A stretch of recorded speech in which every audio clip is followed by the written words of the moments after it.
Ambati Silks, Kanchipuram Saree Store, now in Vijayawada. Exclusive Pattu Sarees, Salwas and Lehengas. మీకు ఒక suspense crime థ్రిల్లర్ని ఇప్పుడు నేను మీకు చూపించబోతున్నాను. చూపించే ముందు ప్రస్తుతం నేను ఉయ్యూరులో ఉన్నాను. ఉయ్యూరులో ఒక ఫ్యామిలీ, రిటైర్డ్ ఫ్యామిలీ ఉన్నారు. ఒకసారి ఫస్ట్ ఆ ఫ్యామిలీని ఒకసారి మీరు చూడండి. భార్య భర్తలో ఇద్దరు కూడా ఒక చిన్న ఇంట్లో ఉంటున్నారు. వెనకాల ఉయ్యూరు టౌన్ సీఏ ఉన్నారు. ఇదంతా కూడా ఏం జరిగిందని మీకు చెప్పే ముందు ఒక్కసారి ఈ వీడియో ఒకసారి చూడండి. Sir you are visible sir. Sir you are visible sir. Thank you very much sir. Thank you very much sir. That's why I'm asking you sir. You are still visible sir. अपने अपना मुंह दिखाया है इसलिए बोल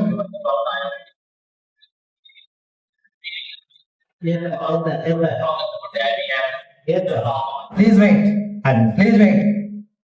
Don't you have shy to do such things? Elderly people, don't you have shy?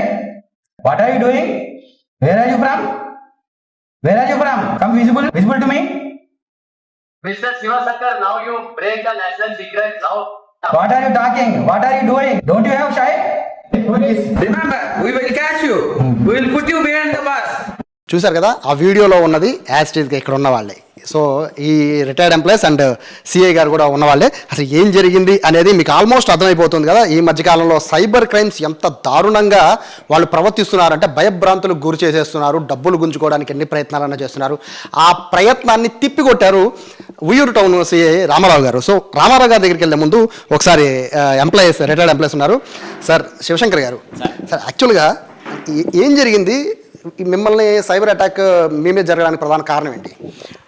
First sir, నువ్వు ఒక audio call వచ్చింది సార్. ఆడియో కాల్ వచ్చి, నేను ట్రాయ్ డిపార్ట్మెంట్ నుంచి, నా ఐడి సోన్సో, నా పేరు సోన్సో, మీరు 7th January 2026 ముంబైలో ఎయిర్టెల్ షాప్లో ఒక సిమ్ తీసుకున్నారు, ఆ ఫోన్ నెంబర్ ఇది, మీరు తీసుకున్నారా అని అడిగాడు సార్. నేను తీసుకోలేదు, అసలు ముంబై రాలేదన్నా. మీరు ముంబై రాలేదన్నాను సార్.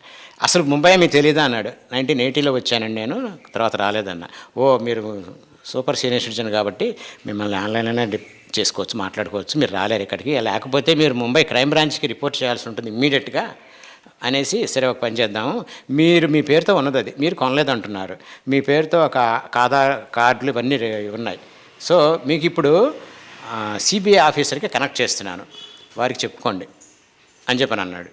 ఆయన వచ్చారండి, ఇంకో ఆయన ఆఫ్లైన్లో వచ్చారు. ఇట్లాగే వీడియో కాల్ పెడుతున్నానండి, రికార్డ్ అవుతూ ఉంటుంది, అది మీరేం భయపడకుండా చెప్పండి అన్నాడు.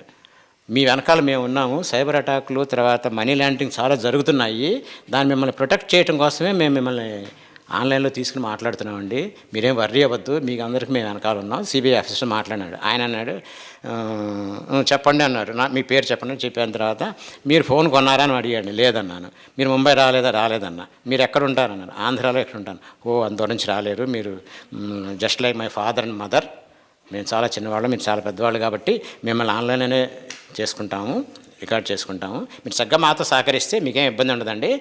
ఇంతకీ వ్యవహారం ఏంటంటే, నరేష్ గోయల్ అని ఆయన చెప్పడం ఫస్ట్, నరేష్ గోయల్ అని ఆయన 538 కోట్లతో మనీ లాండరింగ్ చేశాడు. చేసిన తర్వాత అందులో ఆయన థర్డ్ డిగ్రీ ఉపయోగించి ఆయన్ని మనం ప్రశ్నించాం. మేము చేసేప్పటికీ 247 డెబిట్ కార్డులు బయటపడ్డాయి అని ఫోటో పెట్టాడండి. ఆయన చూసారు ఎప్పుడు అన్నారు. చూడలేదన్న, ఫోటో పెడుతున్నా చూడండి అన్నాడు. పెట్టాడు. తర్వాత మీరు మీ కార్డు ఉందండి ఇక్కడ, డెబిట్ కార్డు హైలైట్ అది ఒక్కటి చేస్తున్నాను చూడండి అన్నాడు. ఎట్లా ఇస్తారండి, నాకు ఆల్రెడీ లైవ్లో ఉన్న డెబిట్ కార్డు ఉంది, కెనరా బ్యాంక్ ఎట్లా ఇష్యూ చేసిందన్న అంటే, అక్కడ ఫేక్ న్యూస్ చెప్పాడు. మళ్ళీ మీరు ఇంకో ఫోటో పంపిస్తున్నాను చూడండి అని. He is the senior most official of the Canara bank. He is also involved in this case. వాళ్ళే కాదండి, మా సిబిఐలో కూడా ఉన్నారండి, వాళ్ళే రిలీజ్ చేస్తున్నారు. అందుకే మేము కాన్ఫిడెన్షియల్గా మిమ్మల్ని మేము చూడకూడదు, మీరు నన్ను చూడకూడదు కాబట్టి నేను రావట్లేదు, మీది రికార్డ్ అవుతుంది, మీరు చక్కగా మాతో కోఆపరేట్ చేయండి, మీకు ఏం జరగకుండా మేము చూస్తాం అన్నాడు. ఓకేనండి అన్న. తర్వాత అయిపోయిన తర్వాత, మీకు 20 లక్షలు క్యాష్ డిపాజిట్ చేశాడు మీ కెనరా బ్యాంక్లో, 5 లక్షలు మీకు క్యాష్ ఇచ్చామంటున్నారు వాళ్ళు అట్లా చెప్పారు అన్నాడు. నేను తీసుకోలేదండి అన్న. ఆర్ యూ షూర్ అన్నాడు. Please verify our bank record sir through officials అన్న. సరే ఓకే, అట్టయితే మేము చూసుకుంటాం, అది కోర్టు చూసుకుంటాం సార్, అది మా పని కాదు అని. ఓ పని చేయండి, మీదంతా రికార్డ్ అవుతుంది కదా, ఇప్పుడు మీరు ఏం చేస్తున్నారు, ఎక్కడున్నారు, మీరు ప్రొఫెషన్ ఏమిటి, మీ క్వాలిఫికేషన్ ఏంటి అన్నాడు. చెప్పా. అని తనే చెప్పింది. మీరు హిందీ చెప్పింది. సరే నాతో ఇంగ్లీష్లో మాడమన్నాను, ఆయన ఆవిడతో హిందీలో మాడను అని నాకు చెప్పినవన్నీ మళ్ళీ ఎక్స్ప్లెయిన్ చేశాడు హిందీలో. ఆయన సో ఇవన్నీ చేస్తున్నప్పుడు అంటే కంగారు పడ్డం చాలా కామన్ సార్. కంగారు పడిపోతూ ఉంటాను, అంటే మన ఇక్కడ పొరపాటు చేశానా అనే ఫీలింగ్ వస్తుంది కదా. సో ఇట్లా మాట్లాడినప్పుడు మీరేమనుకున్నారు? అంతా రియలే అనుకున్నారా? రియల్ అనుకుంటూ, కానీ నేను తప్పు చేయలేదు, కాన్ఫిడెంట్గా మాట్లాడానండి. కాన్ఫిడెన్స్ లేకపోతే తడబాటు వస్తుంది. పైగా నేను ఒరిజినల్గా ఇంగ్లీష్ మీడియం అని కాదు, కానీ నేను ఆశ్చర్యపోయానండి. నేను ఇంగ్లీష్ మాట్లాడానా, తడువుకోకుండా మాట్లాడాను.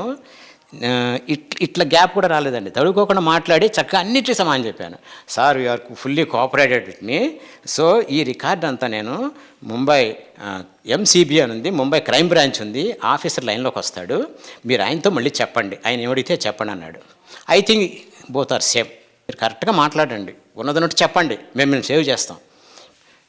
సిబిఐ సేవ్ చేస్తుంది, మేము అంతా సేవ్ చేస్తే మీకు ఏం ప్రాబ్లం లేకుండా మేము రిపోర్ట్ సబ్మిట్ చేసిన దాన్ని బట్టి మీ మీద ఉన్నటువంటి కేసు తొలగించబడుతుంది అనేటప్పటికి సరే అని చెప్పానండి. నేను దీన్ని సుప్రీంకోర్టుకి సబ్మిట్ చేస్తానండి, రేపు పొద్దున మీకు ఆయన నుంచి లైవ్ టెలికాస్ట్ ఉంటుంది, మీరు ఆయనతో కూడా చక్కగా ఇవన్నీ మాట్లాడండి, ఆయన ఏమడిగితే చెప్పండి అన్నాడు. సరే సార్ అన్న. మీ కాల్ని రేపు పొద్దున్నకి సుప్రీంకోర్టులో నుంచి మీ హీరింగ్ ఉంటుందని చెప్పారు. నేను పంపించేశానండి, ఎప్పుడు ఉంటుందో రేపు పొద్దున్న నాకు వాళ్ళు చెప్తారండి అన్నాడు. మర్నాడు పొద్దున్న 9 గంటల మీరు రెడీగా ఉండండి ఇక్కడ అన్నాడు. కూర్చున్నాం సార్, మొన్న పొద్దున కూర్చున్న తర్వాత హలో అన్నాడు. వచ్చారు ఉన్నారు కదా అన్నాడు. సరే ఇప్పుడు నేను కనెక్ట్ చేస్తున్నాను, మీకు చీఫ్ జస్టిస్ లైన్లోకి వస్తారు, నేను మీరు వాళ్ళు రావంగానే హానరబుల్గా లేచి నుంచోండి చాలు అన్నాడు. సరే మామూలుగా నుంచున్నాము. అప్పటికి please sit down mister Shivashankar and Bharathalakshmi అన్నాడు. కూర్చున్నాము. ఆయన క్వశ్చన్స్ వేసాడు. సార్ మీరు ముంబైలో ఫోన్ కొనుక్కున్నారా, ఈ నెంబర్ మీదేనా అని అడిగాడండి. Same questions. ఆ క్వశ్చన్ అడగంగానే నాకు 100% తేలిపోయింది సార్. సుప్రీంకోర్టు చీఫ్ జడ్జి నన్ను ఆ క్వశ్చన్ లైవ్లో అడుగుతారా అనేది నాకు అప్పుడు అసలు 100% క్లియర్ అయిపోయింది. 8 అవర్స్లో ఇస్తూ వాళ్ళు జడ్జి గారు చెప్తారు, రిలీజ్ చేస్తారు, అది మీకు ఇచ్చేస్తాము. సో మీరు రిలీవ్ అవ్వచ్చు, ఈ కేసు నుంచి రిలీవ్ అవ్వచ్చు. ఈ ఫోన్ మాత్రం ఇలాగే ఉంచండి, జారీ చేయండి, ఇలాగే దీన్ని ఏం పని చేయొద్దు అని చెప్పారు. అది వాళ్ళు మాకు ఇచ్చింది. వాళ్ళు 9 లైన్లోకి వస్తారు కదా, మేము మా పనులను కంప్లీట్ చేసుకుని లైన్లో ఉంది ఆ తలుపులు వేసుకుని బండి తీసుకుని బయటికి వెళ్ళిపోయామండి. 8 బయటికి వెళ్ళిపోయాం. టిఫిన్ తిందాం, బయట తిందాం, మా తమ్ముడు వంటికి తిందామని అయ్యేటప్పటికి చివరికి చేసి సార్తో మాట్లాడాలి. నేను డైరెక్ట్గా వెళ్ళనా అని మా తమ్ముడిని అడిగితే ఇక్కడే ఆఫీసు, నేను మాట్లాడిస్తానని ఫోన్ చేశారండి. ఫోన్ చేసేప్పుడు సార్ వెంటనే రియాక్షన్, నేను విజయవాడలో ఉన్నాను, నేను మీకు హెల్ప్ చేసి నేను ఉన్నాను, మీ వెనకాల భయం వద్దు. సిఐ గారికి చేశారు మీరే, అంటే లైన్లో ఉన్నప్పుడే మీరు పోలీసుని కాంటాక్ట్ అయ్యారు. వాళ్ళు అప్పుడు వెళ్ళిపోయారు. నిన్న పొద్దున వెళ్ళాను నేను బయటికి. నిన్న పొద్దున కాంటాక్ట్ చేశాం మా తమ్ముడి ద్వారా, నేను చేయలే అనేసి కాంటాక్ట్ చేస్తే ఆయన అన్నారు, సార్ మీరు ఎక్కడున్నా నేను వచ్చేస్తాను, డైరెక్ట్ ఫోన్ చేశారు సార్ నాకు ఆయన. అప్పుడు నాకు ఏం బలం వచ్చి, సార్ మేము వెయిటింగ్ అన్నాను. సరే ఆయన వచ్చారు, ఇక్కడన్నీ సెటప్ చేసుకున్నాం, మాట్లాడాము.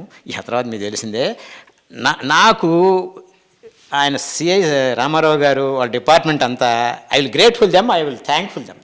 తర్వాత నేను సెటప్ చేసిన తర్వాత 9 నేను అన్నాను, ఏంటి లేట్ అయిన 3 అవర్స్ నుంచి వెయిట్ చేస్తున్నాం మేము, ఎందుకని మీరు లైన్లో లేరు అన్నాడు.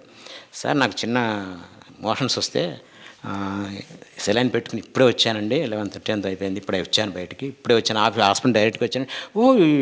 Take milk coffee or that water అన్నాడు.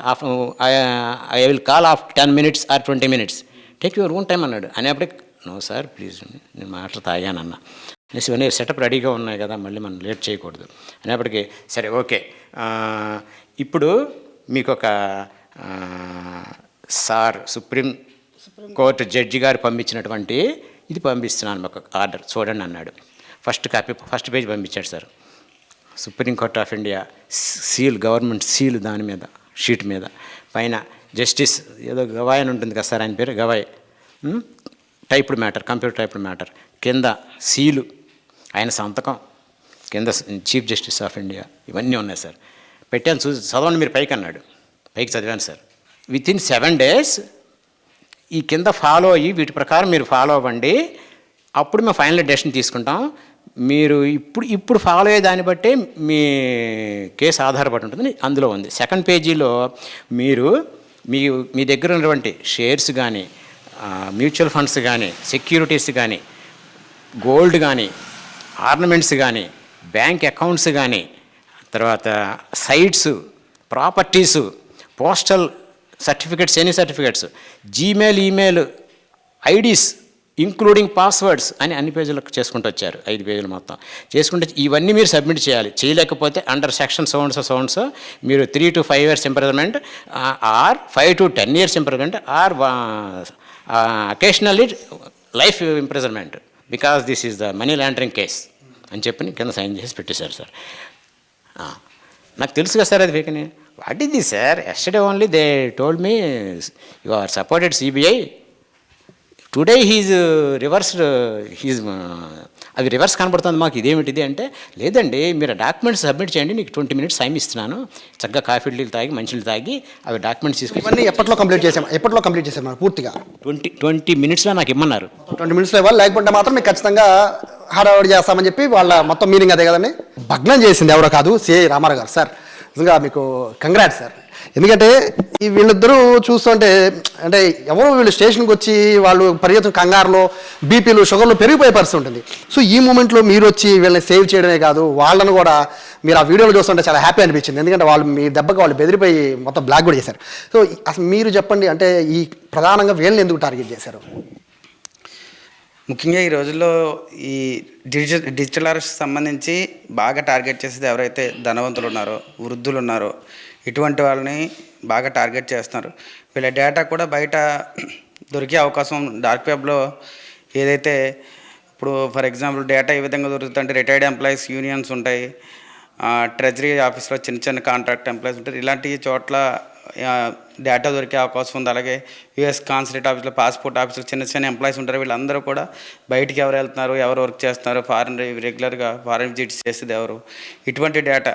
అలాగే మా సూపర్ మార్కెట్స్లో కానీ, గోల్డ్ షాపుల్లో కానీ, ఇలాంటి చోట్ల ప్రతి చోట కూడా ఎవరైతే ఎక్కువ డబ్బు స్పెండ్ చేస్తున్నారో వాళ్ళకి సంబంధించిన డేటా ఈజీగా దొరికే అవకాశం ఉంది. ఆ డేటాని చిన్న ఎంప్లాయీస్ దాన్ని థెఫ్ట్ చేసి అలాగే డార్క్ వెబ్లో పెట్టి అమ్మేసి అవకాశం ఉంది. ఆ డార్క్ వెబ్లో డేటా కలెక్ట్ చేసుకుని ఇటువంటి అఫెండర్స్ ఇండియన్ నెంబర్స్ నుంచి కంబోడియాలోనో లేదంటే మయన్మార్లోనో అలాంటి చోట్ల ఉంటూ ఇండియన్ నెంబర్స్ వాట్సాప్ అక్కడ యాక్టివేట్ చేసుకుని ఇలాంటి క్రైమ్ అంతా చేస్తూ ఉంటారు. దీంట్లో రిటైర్డ్ ఎంప్లాయీస్ డేటా వాళ్ళ దగ్గర ఉన్నట్టుంది. సార్ వాళ్ళని టార్గెట్ చేశారు. యాక్చువల్గా మీకు ఇన్ఫర్మేషన్ రాగానే బేసిక్గా అంటే తప్పుగా కదా సార్, బేసిక్గా ఎట్లా ఉంటుందంటే పోలీసులు అనగానే సైబర్ క్రైమ్గా అంటే వచ్చి కంప్లైంట్ ఇచ్చాక చూడొచ్చులే అనే ఫీలింగ్ ఉంటుందేమో చాలామంది జనాల అభిప్రాయం సార్. అందరికి కూడా అదే, అంటే ఫోన్ చేస్తే రోజుకు 100 calls వస్తూ ఉంటాయి బట్ మీరు అలా కాదు, ఒక్క కాల్ వస్తే ఇమీడియట్గా లైవ్లో ఉండగా వాళ్ళని పట్టుకున్నారు. అది ఏం జరిగింది సార్ స్టోరీ? మేము ఈ మధ్యకాలంలో మా జిల్లా ఎస్పీ విజయసాగర్ నాయుడు ఐపీఎస్ గారు ఈ సైబర్ క్రైమ్స్ మీద ఎక్కువ కాన్సన్ట్రేషన్ చేయమని చెప్పి మాకు ఇన్స్ట్రక్షన్స్ ఇవ్వడం జరిగింది. ఈ సైబర్ క్రైమ్ ఎక్కడ రిపోర్ట్ అయినా సరే మేము దాంట్లో డీప్గా ఎంక్వైరీ చేస్తున్నాం. ఈ పర్టికులర్ కేసులో నాకు ఎప్పుడైతే కాల్ వచ్చిందో అతను ఇంకా లైన్లోనే ఉన్నారని చెప్పారు. ఇది చాలా అరుదైన సన్నివేశం. చాలామంది ఈ క్రైమ్ అంతా కంప్లీట్ అయ్యే వరకు కూడా 1 వారం రోజులు, 10 రోజులు, 2 రోజులు, 3 రోజులు లైన్లోనే ఉండి ఈ డబ్బులని ట్రాన్స్ఫర్ అయిన తర్వాత మాత్రమే మనకు రిపోర్ట్ వస్తుంది డిజిటల్ అరెస్ట్లో. పర్టికులర్ దీంట్లో లక్కీగా ఏం జరిగిందంటే మన వాళ్ళకి కొంచెం టైం దొరికింది. ఆ టైంలో నాకు సమాచారం ఇచ్చారు. ఇమీడియట్గా నాకు అర్థమైంది ఇది డిజిటల్ అరెస్ట్ అని చెప్పి నేను వెంటనే ఇక్కడికి వచ్చి మన వాళ్ళకి బ్రీఫ్ చేసి ఈ విధంగా మాట్లాడండి, అతన్ని లైన్లోకి వచ్చి ఈ విధంగా చేయండి అని చెప్తే శివశంకర్ గారు ఎగ్జాక్ట్గా మేము ఎలా అయితే చెప్పామో ఆ విధంగా మాట్లాడారు. చివరికి అతను లైన్లోకి వచ్చారు. మాకు అప్పటివరకు మేము కలెక్ట్ చేసుకోవాల్సిన డేటా కూడా మేము కలెక్ట్ చేసుకున్నాము. లైన్లోకి వచ్చిన తర్వాత ఇంకా వాళ్ళు పర్టికులర్గా బ్లాక్మెయిల్ చేసే స్థాయికి వచ్చేస్తారు. స్థిర చరాస్తుల వివరాలు, అలాగే సెక్యూరిటీస్, బాండ్స్, డిపాజిట్స్, గోల్డ్ అన్ని వివరాలు కూడా తీసుకుంటున్నారు. తీసుకుని ఇంకా ఫైనల్గా ఇంకో 2 గంటల్లో ఈ వృద్ధుల్ని బాగా భయపెట్టి అవంతా ట్రాన్స్ఫర్ చేయించుకుని వ్యవహారం చేయబోతారని చెప్పి అర్థమై నేను ఇంటర్వ్యూన్ అయ్యి మధ్యలోకి వచ్చి ఎప్పుడైతే అతను క్వశ్చన్ చేశానో ఆల్రెడీ రియల్ పోలీసుని చూడగానే వాడు భయపడి ఆఫ్లైన్ అయిపోయాడు. మొత్తం ఆ నెంబర్స్ కూడా బ్లాక్ అయిపోయి తిరిగి మనం కాల్ చేద్దామని కూడా కాంటాక్ట్ అయ్యే పరిస్థితి లేదు అవతల వైపు నుంచి. బేసిక్గా రికార్డ్ చేసే అవకాశం లేదా సార్ మొబైల్లో? అంటే వీళ్ళు రికార్డ్ చేయలేరు సార్, అంటే అవతల పర్సన్స్ ఏం చెప్తున్నారు అనేది? అవతల పర్సన్స్ అది డిజేబుల్ చేస్తారు. స్క్రీన్ రికార్డ్ చేద్దామన్నా కూడా అవ్వదు. అవతల పర్సన్స్ అది సెట్టింగ్స్ ఆ విధంగా చేస్తారు, డిజేబుల్ చేస్తారు. స్క్రీన్ రికార్డ్ అవ్వదు వాళ్ళు చేసి.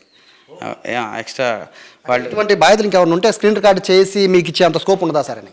కొన్ని సందర్భాల్లో చేయొచ్చు, కొన్ని సందర్భాల్లో వాళ్ళే డిజేబుల్ చేస్తారు. స్క్రీన్ రికార్డింగ్ చేసి కటింగ్ ఎడ్జ్ టెక్నాలజీ వాడుతూ ఉంటారు వాళ్ళు. అవతల వాళ్ళు స్క్రీన్ రికార్డింగ్ చేయకుండా ఏవైతే సెట్టింగ్స్ ఉంటాయో అన్నీ చేస్తూ ఉంటారు. ఆటోమేటిక్గా వాళ్ళకి కూడా అర్థమవుతుంది. స్క్రీన్ రికార్డింగ్ చేస్తుంటే వాళ్ళకి కూడా నోటిఫికేషన్ ఇలా ఉంటుంది, స్క్రీన్ రికార్డింగ్ చేయకూడదని చెప్తారు.